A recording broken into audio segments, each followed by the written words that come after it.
ഞാൻ ആകെ 6 പടം ചെയ്തിട്ടുള്ളൂ. അതിൽ 4 പടങ്ങൾ 100 ഡേയ്സ് ഓടിയ പടങ്ങളാണ്. ഇപ്പോൾ 2 പടം തിയേറ്ററിലുണ്ട്, ഗംഭീരമായിട്ട് ഓടുന്നുണ്ട്. ദൈവസാഹചന്റെ ഒരു സിനിമയും തുടങ്ങിയിട്ട് നിന്ന് പോയിട്ടില്ല. ഞാൻ പറഞ്ഞു വരുന്ന സാറിന് എന്നെ കൊണ്ട് ഈ സിനിമ കംപ്ലീറ്റ് ചെയ്യാൻ പറ്റുമെന്നുള്ളതല്ലേ. എന്റെ ഏത് സിനിമയാണ് വഴി കിടന്നിട്ടുള്ളതെന്നും അന്വേഷിച്ചു നോക്കും. അല്ല സാർ, ഞാൻ കൃപേശനെ തർക്കിച്ച് പറഞ്ഞല്ല. ബട്ട് ബിലീവ് മീ, എൻ്റെ കുറെ NRI ഫ്രണ്ട്സ് ഫണ്ട് ഇൻവെസ്റ്റ് ചെയ്യും. ഇതെപ്പോൾ ചെയ്യാമെന്ന് പറ, അത്രേ ഉള്ളൂ. Fund ready. സാർ ഒരു കാര്യം ചോദിച്ചോട്ടെ?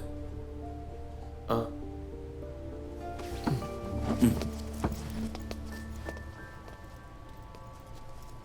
ഇൻവെസ്റ്റേഴ്സ് വരും, ഫണ്ട് റൈസ് ചെയ്യുമെന്ന് കേൾക്കാൻ നല്ല സുഖമുണ്ട്. ഇതുപോലെ നടക്കുമോ? പ്രകാശ് സാറ് സിനിമയെ ഒരുപാട് സ്നേഹിക്കുന്ന ഒരു റിയൽ പ്രൊഡ്യൂസറാണ്. ഇങ്ങനത്തെ ഒരു തകരാൻ പാടില്ല. കൃപേഷ് എന്തായാലും ആ സ്ക്രിപ്റ്റ് ഒന്ന് വായിക്കും. തൻ്റെ സ്ക്രിപ്റ്റ് അല്ലേ, വായിക്കാനൊന്നുമില്ല. സാർ നമ്മൾ പ്രൊസീഡ് ചെയ്യുന്നുണ്ടെങ്കിൽ മൊത്തം പൈസ ബാങ്കിലിട്ട് ആ സ്റ്റേറ്റ്മെൻറ്റ് എന്നൊന്ന് കാണിക്കാൻ പറ്റുമെന്ന് വെച്ചാൽ അഹങ്കാരമോ സാർ?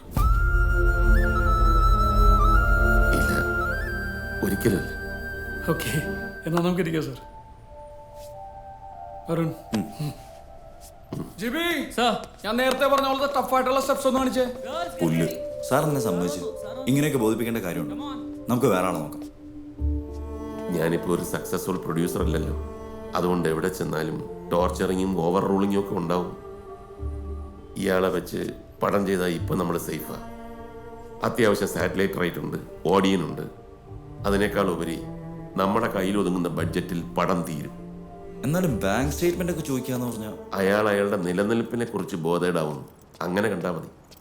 പിന്നെ അരുൺ, നമ്മൾ തോറ്റു നിൽക്കുന്ന സമയത്ത് ഈ ഈഗോയും ദുരഭിമാനവും ഒക്കെ മടക്കി പോക്കറ്റ് വെക്കുന്നതാണ് നല്ലത്.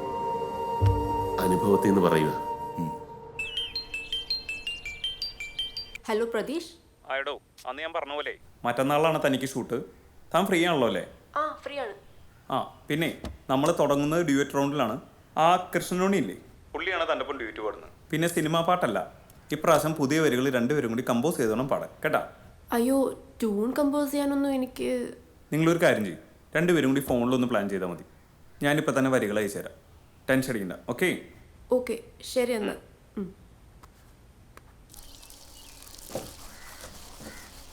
കൃഷ്ണനുണ്ണി, തനിക്കൊരു പഴയ നടൻ മോഹൻകുമാറിനെ അറിയുമോ?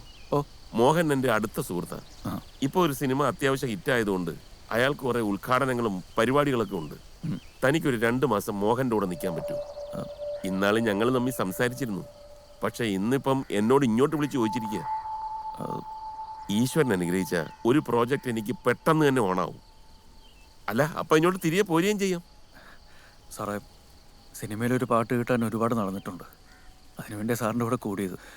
അല്ലാതെ ഞാനിത് തന്നോട് പറയാമല്ലോ, ഈ വണ്ടിയുടെ RC ബുക്ക് പോലും പണയത്തില്ല. 1-2 മാസമായിട്ട് തൻ്റെ ശമ്പളം പോലും മുഴുവനായിട്ട് തന്നിട്ടുമില്ല. അയ്യോ സാറേ, ഞാനതൊന്നും. ഞാൻ പറയട്ടെ, പ്രോജക്റ്റ് നടക്കും. അതിൽ കൃഷ്ണനുണ്ണിക്കൊരു പാട്ടുണ്ട്, പാട്ടുകളുണ്ട്. അതെന്റെ വാക്കാ. തൽക്കാലം ഇപ്പൊ ഞാൻ പറയുന്നത് പോലെ ചെയ്യും. ഓരോ മാറ്റവും ഓരോ അവസരങ്ങളാണ് കൃഷ്ണൻ.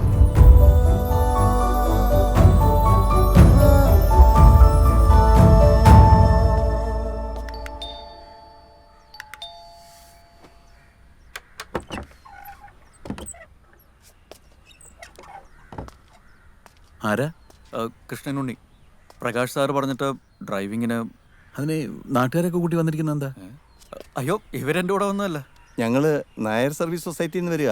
സാറിനൊന്ന് കാണാൻ വേണ്ടി വന്നതാ. ഇന്നലെ വിളിച്ചിരുന്നല്ലോ അല്ലേ? നിങ്ങൾ കയറിയിരിക്കും. ഉണ്ണികൃഷ്ണ. കൃഷ്ണനുണ്ണി. അതെ, കൃഷ്ണനുണ്ണി. നമുക്ക് ഇവരിറങ്ങിയിട്ട് സംസാരിക്കാം കേട്ടോ. ഓ ശരി. കാറ് ലെഫ്റ്റ് ഹാൻഡ് ഡ്രൈവ് ആണ്. ഒന്ന് ടച്ച് പിടിച്ച് നോക്കിക്കോ. ഞാൻ താക്കോൽ ഇപ്പൊ കൊടുത്തുവിടാം. ആയിക്കോട്ടെ.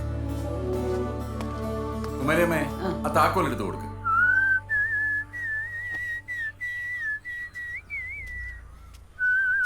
എന്താ നിന്റെ പേര്? കൃഷ്ണനുണ്ണി. നീ ഡ്രൈവറല്ലേ? ആ. പിന്നെന്തിനാ കല്യാണത്തിന് പോണത് പോലെ വന്നിരിക്കുന്നേ? കുറച്ച് നിറം കുറഞ്ഞതൊക്കെ ഇട്ടുകൊണ്ട് വന്നാ മതി കേട്ടാ. പ്രായമായ പെങ്കൊച്ചുള്ള വീടായത്. ഓ, ഇതേ സാറിന്റെ ഹൃദയമാ, ഹൃദയം. ആയ കാലത്ത് കൂടെ കൂട്ടിയതാ. താക്കോല് 2 കൈ നീട്ടടാ. അപ്പോ ഞങ്ങൾ വന്ന കാര്യം പറയാം.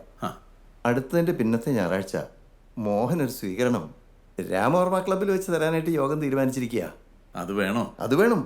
30 കൊല്ലത്തിന് ശേഷം ഗംഭീര തിരിച്ചു വരവല്ലേ. പിന്നെ സിനിമയും തകർത്ത് കളിക്കാണല്ലോ. ഒരു സെക്കൻഡേ. ഓ, ആ രവിട്ട, എടോ താൻ എവിടെയാ? ഞാൻ വീട്ടിലുണ്ട്.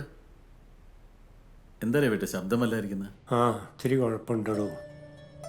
നമ്മുടെ സിനിമ നാളെയും കൂടെ തിയേറ്ററിൽ കളിക്കൂ.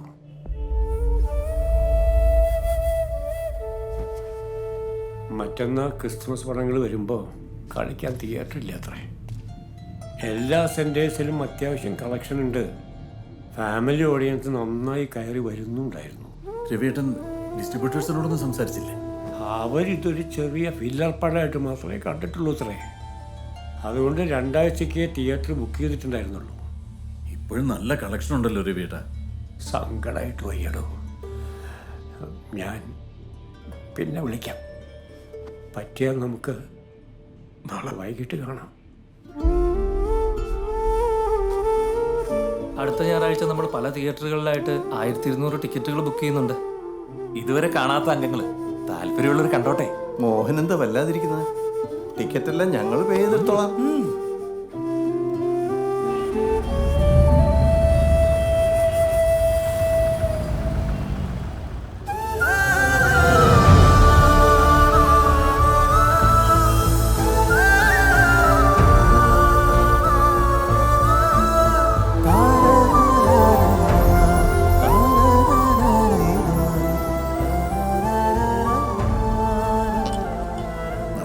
എന്തെങ്കിലും ചെയ്തിട്ട് ഈ ക്രിസ്മസ് വെക്കേഷൻ തീരുന്നവരെങ്കിലും തിയേറ്ററിലൊന്നും പിടിച്ചു നിർത്താൻ പറ്റൂ രവിയേട്ട. എടാ, ഞാൻ ശ്രമിച്ചിട്ടില്ല എന്ന് നിനക്ക് തോന്നുന്നുണ്ടോ?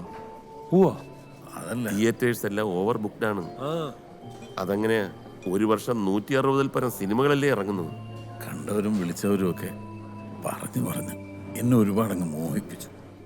അവാർഡ് ഡിക്ലെയർ ചെയ്യുമ്പോൾ നോക്കും, ഈ സിനിമയും തന്നെയും അംഗീകാരങ്ങൾ തേടി വരും. അങ്ങനെ ടി വിയിലൂടെയാണെങ്കിലും കൂടുതൽ ആൾക്കാരിലേക്ക് അത് റീച്ച് ആവും.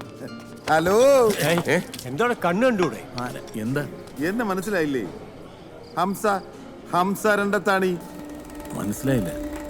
10-35 കൊല്ലം ചുമ്മാ ഒന്ന് പുറകോട്ട് പോയേ.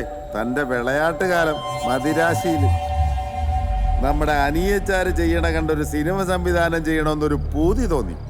അങ്ങനെ ആലപ്പി ഷെറീഫിന്റെ നല്ല 1-ാം തരം കഥയും കൊണ്ട് തന്റെ അടുക്കൽ വന്നിട്ടുണ്ട്. ഇപ്പൊ ഓർമ്മയുണ്ടോ? എന്തൊരു ചാടയായിരുന്നു.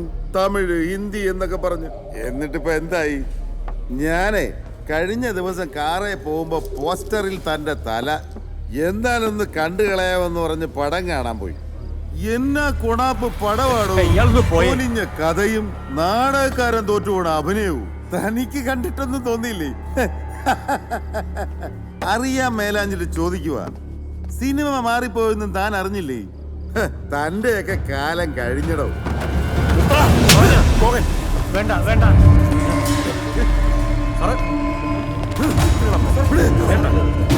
നീ ഇങ്ങോട്ട് വന്നേ.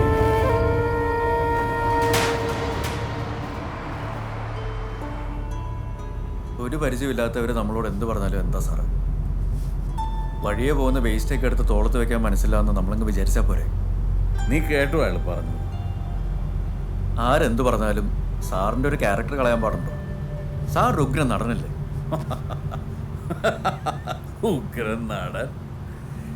ഇത്ര യോഗമില്ലാത്തൊരു നടനുണ്ടോടാ? സാറിനെ പോലെ ജീവിതത്തിൽ വിജയിച്ചവരൊക്കെ ഇങ്ങനെ പറയാൻ തുടങ്ങിയാൽ നമ്മളെപ്പോലുള്ളവരൊക്കെ എന്ത് പറയും? ആകാശത്തോളം സ്വപ്നങ്ങൾ ഇതാ ഇപ്പോഴും ദൂരെ ഒരു 0 വോൾട്ട് ബൾബ് പോലെ കത്തിക്കുക നമ്മുടെയൊക്കെ ലൈഫിൽ. നീ വലിയ വർത്താനൊന്നും പറയണ്ട. ഇത്രയും ദിവസമായിട്ടും നീ എൻ്റെ സിനിമ കണ്ടോ? അല്ല, അത് പിന്നെ ഇല്ല. ഞാൻ കണ്ടോളാം സാറേ.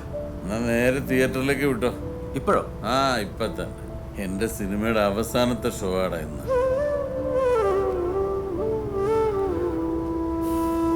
अम्मी के शीडी दिए उठ पो चाचा. नाना, अमी नाम जी चिड़ियाखाना एक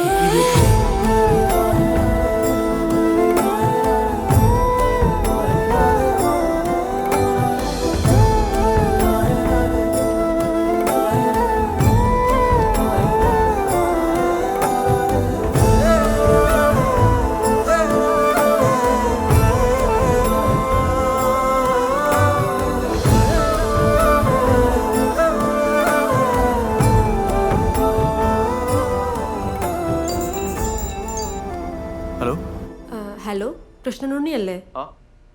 അതെ ഞാൻ ശ്രീരഞ്ജനിയാ. നാളെ ഡ്യുവറ്റ് കൂടെ പാടണ്ട. ആ ഞാൻ ട്യൂൺ അയച്ചായിരുന്നല്ലോ. അത് നോക്കി, പക്ഷെ മെയിൽ ഏതാ ഫീമെയിൽ ഏതാ? എങ്ങനെ? അല്ല ഞാൻ പാടേണ്ട പോർഷനെ ഫീമെയിൽ പാടേണ്ടത് എവിടൊക്കെയാണെന്ന്. ആ അത് നേരെ നോക്കി ഹലോ. വണ്ടി ഓടിക്കട. എന്തെങ്കിലും തിരക്കിലാണോ? ഇപ്പൊ അതിരക്കാരാ നിന്നെ ഫോൺ ഹലോ ചെയ്യാൻ. ഹലോ കേൾക്കുന്നില്ലേ? അതെ ഞാൻ ഡ്രൈവ് ചെയ്യണം. എൻ്റെ സാറ് കൂടെ ഉണ്ട്. ടെൻഷനൊന്നും വേണ്ട, ഞാൻ രാവിലെ വിളിച്ച് പറഞ്ഞുതരാം എല്ലാം. ഓക്കെ ഓക്കെ എന്നാ ഗുഡ് നൈറ്റ്. ഡാ, പടം മാറി വരും ബാറിക്കിടന്ന് അടിയുണ്ടാക്കി വരുമെന്നും നീ ഇവിടെ ആരോടും പറയാൻ നിൽക്കണ്ട കേട്ടോ. അയ്യോ ഇല്ല സാറേ. ആ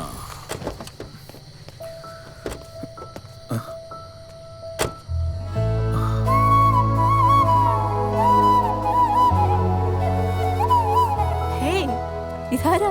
എന്താ ഇവിടെ? ഞാൻ പ്രകാശ് സാറ് പറഞ്ഞിട്ട് ഒരു 2 മാസത്തേക്ക് ചുമ്മാ. ഞാൻ പറഞ്ഞിരുന്നില്ലേ ഡ്രൈവറാ. അച്ഛാ കൃഷ്ണന് റിയാലിറ്റി ഷോയിലുണ്ട്.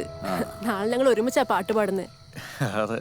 ഈ ലോകം വളരെ ചെറുതാടോ ശ്രീകൃഷ്ണ. കൃഷ്ണനുണ്ണി. ആ കൃഷ്ണനുണ്ണി.